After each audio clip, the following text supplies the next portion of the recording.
देखिए, ये क्वेश्चन जो है टेलीग्राम में आया था, एक बच्चे ने भेजा है। इसमें एक्स, वाई, जेड क्या है, भिन्न-भिन्न है, अलग-अलग है। एक्स बराबर, वाई बराबर, जेड बराबर सेम नहीं होगा, अलग-अलग होगा। एक त्रिभुज दिया हुआ है, त्रिभुज के विषय में ये बताया जा रहा है, ठीक है? ये कंडीशन क्या है, 0 है। अब आपको ये दर्शाना है कि एक्स, वाई, जेड का मल्टीप्लाई बराबर होगा -1 के। कुल मिला के इसको सॉल्व करना है। कैसे करोगे देखो। सबसे पहले हमें याद पता होना चाहिए कि अगर हमारे पास जो दिया हुआ है डिटर्मिनेंट, क्या दिया हुआ है, एक्स स्क्वायर और एक्स क्यूब प्लस 1, यहाँ पर y square y cube plus 1, और यहाँ पर z square z cube plus 1, ये दिया गया है बराबर 0। ये बराबर है 0 के। एक बात याद रखना है, क्या बात याद रखना है कि डिटर्मिनेंट में अगर कुछ ऐड है, डिटर्मिनेंट में कुछ ऐड है, ठीक है, जैसे इस कॉलम में सब कुछ ऐड है, 1 1 1 ऐड है, तो इस डिटर्मिनेंट को हम ऐसे भी लिख सकते हैं, ठीक है। कैसे लिख सकते हो देखो जरा, इस डिटर्मिनेंट को हम अगर फर्दर एक्सपेंड करें तो एक्स स्क्वायर और एक्स क्यूब, ठीक है। यहाँ पर क्या है, वाई स्क्वायर और वाई क्यूब, यहाँ पर क्या है, जेड स्क्वायर और जेड क्यूब, ये लिख सकते हैं प्लस, बाकी दो में सेम लिख दो। बाकी दो में सेम लिखने का मतलब है कि यहाँ पर एक्स लिख दो और वाई लिख दो और जेड लिख दो, यहाँ पर एक्स स्क्वायर लिख दो, यहाँ पर वाई स्क्वायर लिख दो, यहाँ पर जेड स्क्वायर लिख दो। फिर यहाँ पर जो ये 1 था ना, प्लस लगाने के बाद ये 1 1 1, ठीक है। तो ये दोनों बातें सेम होंगी, चाहे हम ऐसे लिखें चाहे इसको ब्रेक कर दें। हमेशा याद रखना है जहाँ पर प्लस होता है उसके हिसाब से हमें इसको डिवाइड कर देना होता है। अब यहाँ पर जब इसका एडिशन करेंगे तो ये जो कॉमन है उनको सेम लिखेंगे, जो कॉमन है, ठीक है। एक्स लिखेंगे, वाई लिखेंगे, जेड लिखेंगे, एक्स स्क्वायर लिखेंगे, वाई स्क्वायर लिखेंगे, जेड स्क्वायर लिखेंगे। अब यहाँ पर फिर हम +1 ऐड कर देंगे, ठीक है। तो ये हमें लिखने की सुविधा होती है डिटर्मिनेंट के केस में कि हम इसको ऐसे, ये ऐसे लिखा हुआ है, यहाँ पर z square plus Z cube plus 1 है, तो हम 1 को अलग कर लिए हैं और इसको अलग कर लिए, ये लिखने की सुविधा होती है डिटरमिनेंट। लेकिन अगर मैट्रिक्स होता है तो वहाँ पर ये काम नहीं होता, ठीक है। आव्यूह में नहीं होगा लेकिन डिटरमिनेंट में हो जाता है। चलो, अब यहाँ से क्या करोगे, इस वाले पहले वाले डिटरमिनेंट से देखा जाए तो इसकी पहली रो से x कॉमन आ सकता है, दूसरी रो से y कॉमन आ सकता है और तीसरी रो से z कॉमन आ सकता है। तो पहली रो से क्या कॉमन लेंगे, x, दूसरी रो से क्या कॉमन लेंगे, y, तीसरी रो से क्या कॉमन आएगा, z। एक बात और सुनो, अगर हमारे पास कहीं पर भी डिटर्मिनेंट है, अगर उसकी किसी एक रो में या किसी एक कॉलम में कुछ कॉमन है तो ले सकते हैं। यहाँ पर देखो, इसकी पहली रो में x कॉमन था, ले लिया, इसमें y कॉमन था, y भी ले लिया बाहर, z कॉमन था, z भी बाहर ले लिया। लेकिन अगर यही आव्यूह होता यानी मैट्रिक्स होता तो उसके प्रत्येक एलिमेंट में जो कॉमन होता है वही बाहर आ सकता है, बाकी नहीं। लेकिन डिटर्मिनेंट के केस में एक रो से भी बाहर आ सकता है, एक कॉलम से भी बाहर आ सकता है। चलो, फिर इसको जब हमने बाहर ले लिया तो यहाँ पे क्या बचा, यहाँ पर बचा 1, यहाँ पर बचा x, यहाँ पर बचा एक्स स्क्वायर, यहाँ पर क्या बचा, यहाँ पर बचा हमारे पास 1, यहाँ पर y, यहाँ पर वाई स्क्वायर, यहाँ पर क्या बचा, 1 बचा, यहाँ पर z बचा, यहाँ पर जेड स्क्वायर बचा, ठीक है। अब चलो, अब यहाँ पे देखो, अगर हम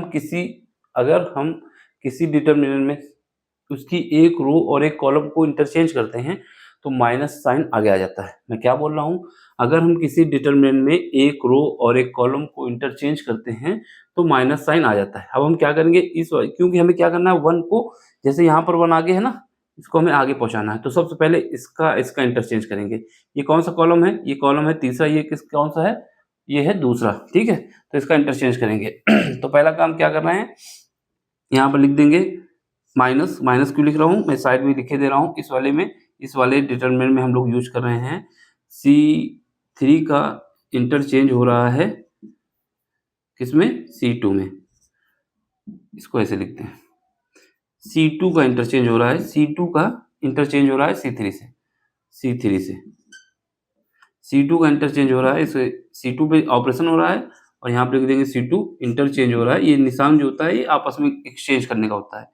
C3 ये निशान जो होता है ये बता रहा है कि ऑपरेशन लग रहा है। कौन सा ऑपरेशन लग रहा है, C2 और C3 आपस में इंटरचेंज हो रहे हैं, ठीक है। तो अगर जब एक कॉलम और एक रो इंटरचेंज होते हैं तो यहाँ पर प्लस था ना, तो यहाँ माइनस आ गया। क्या बोल रहा हूँ, अगर एक रो या एक कॉलम आपस में इंटरचेंज होते हैं तो एक माइनस आ जाता है, ठीक। तो यहाँ पर क्या है, इन दोनों का इंटरचेंज करना, बाकी इसको ऐसे लिख दो x y और z। अब इन दोनों को इंटरचेंज कर दो, यानी 1 1 1। अब इसको इस तरफ भेज दो, यहाँ पर एक्स स्क्वायर हो जाएगा, यहाँ वाई स्क्वायर हो जाएगा, यहाँ जेड स्क्वायर हो जाएगा, ठीक है, बराबर 0 हो जाएगा, ठीक। अब इसके बाद फिर इसको और इसको इंटरचेंज कर दो, यानी कौन सा ऑपरेशन लगेगा, C1 पे ऑपरेशन लगेगा, C1 पे ऑपरेशन लगेगा। कौन सा ऑपरेशन लगेगा, C1 और C2 आपस में इंटरचेंज हो रहा है। C2 इस बार ये हो गया ना, देखो एक बार फिर पहले हमने किया तो माइनस लगाया, एक बार फिर चेंज करेंगे तो फिर माइनस आएगा, तो ये प्लस हो जाएगा, ठीक। तो यहाँ पर देख लो, यहाँ पर एक्स वाई जेड तो बाहर ही रहेगा, ये जो बाहर है। अब इसको ऐसे ही लिख दो, यहाँ 1 है, यहाँ x है और यहाँ एक्स स्क्वायर है, यहाँ 1 है, y है, वाई स्क्वायर है, यहाँ पर 1 है, z है, जेड स्क्वायर है। ये तो ऐसे ही रहेगा। अब इसका इंटरचेंज करोगे आपस में, तो यहाँ पे क्या होगा, ये माइनस माइनस प्लस हो जाएगा, और यहाँ पर क्या आएगा, यहाँ 1 आ जाएगा, 1 आ जाएगा, 1 आ जाएगा। ये क्या हो जाएगा, x y और z। ये क्या है, एक्स स्क्वायर, वाई स्क्वायर और जेड स्क्वायर बराबर क्या है, 0 है। देखो करने को तो हम यहीं से कॉमन ले लेते हैं कि इसको और इसको बराबर मान लेते हैं, क्योंकि ये यहाँ से कॉमन ले सकते थे, लेकिन यहाँ पर हमने अरेंज किया है कि आपको प्रॉपर दिखे। ये क्या है, ये पहले 1 है, यहाँ पर 1 है, यहाँ पर ये है, यहाँ पर भी ये है, यहाँ पर ये है, यहाँ पर ये है, तो ये सब बराबर है। अब क्या कर सकते हो कि ये पूरा डिटरमिनेंट हम कॉमन ले सकते हैं, पूरा डिटरमिनेंट कॉमन ले सकते हैं। जब पूरा डिटरमिनेंट कॉमन लोगे तो यहाँ पर क्या बचेगा, कॉमन ले रहे हैं क्या, यहाँ पर 1 1 1, यहाँ पर x है, यहाँ पर y है, यहाँ z है, यहाँ एक्स स्क्वायर है, यहाँ वाई स्क्वायर है, यहाँ जेड स्क्वायर है, तो ये हम कॉमन ले रहे हैं। जब ये यहाँ से कॉमन जाएगा तो यहाँ क्या बचेगा, एक्स वाई जेड, क्या बचा, एक्स वाई जेड, और यहाँ पे क्या बचेगा, यहाँ पर 1 बचेगा, प्लस का 1 बराबर क्या होगा, 0। क्या होगा, बराबर 0 होगा। रिंग लाइट को बंद करना पड़ेगा, रोशनी कम हो जाएगी। ये दिख रहा होगा यहाँ पे वैसे, फिर भी हम इसको नीचे लिख दे रहे हैं एक बार, 1 1 1, यहाँ x है और ये y है और ये z है, यहाँ पर एक्स स्क्वायर है, वाई स्क्वायर है और जेड स्क्वायर है। यहाँ से जब कॉमन लिए तो क्या बचा है, एक्स वाई जेड प्लस 1 बराबर 0। क्या है, बराबर 0। ये वाला पार्ट हमने उतार दिया क्योंकि यहाँ रिंग लाइट की वजह से दिख रहा था, फिर भी इसको हमने नीचे लिख दिया, ठीक है। अब चलो, अब क्या है, ये बराबर 0 के हैं। सुनो, ये पार्ट 0 होगा और ये भी पार्ट भी 0 होगा, इसको भी 0 कर सकते हैं, इसको भी 0 कर सकते हैं, या ये 0 नहीं होगा, ये 0 हो जाएगा। कोई एक पार्ट तो 0 होना है, तो हम दोनों को भी 0 कर सकते हैं, लेकिन जो हमें निकालना है बस उसी को 0 कर लेते हैं, ठीक। ये भी 0 होगा, ये भी 0 होगा, ये अलग अलग 0 होंगे। तो यहाँ पर क्या हो जाएगा, एक्स वाई जेड प्लस 1 बराबर क्या आ जाएगा, 0। यहाँ से x y z is equal to आ जाएगा -1, जो हमें प्रूव करना था, ये सिद्ध हो गया, ठीक है, सिद्ध हुआ, ठीक है।